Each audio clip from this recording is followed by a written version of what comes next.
A jury found Michael Vernon not guilty of criminally negligent homicide, but ruled that he wasn't entirely innocent in the death of Gary Clark. Today, Vernon learned if he was headed to jail. Mark Mulholland was at that sentencing and has our top story live from our Saratoga newsroom. Good evening, Mark. Well, good evening, Elena. Judge sentenced Vernon to 2 months in county jail for reckless endangerment. The family of the deceased, though, says that's not nearly enough. When he arrived in court Wednesday, Michael Vernon didn't know if he'd be walking out a free man or heading to jail.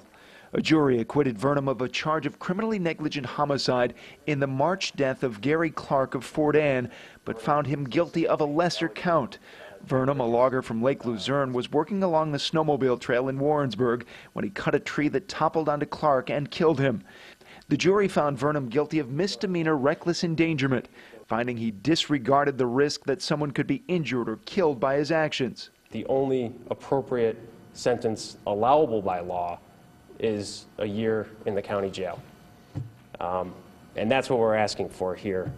During a victim impact statement, Clark's fiancée, Doreen Kramer, also urged the judge to impose the maximum sentence. A huge part of me died too that day.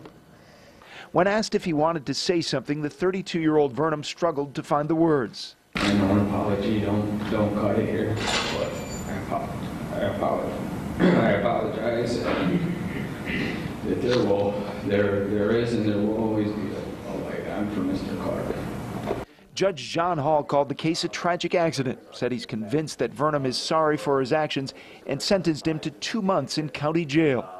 I think that's awful, for basically killing someone. In my opinion,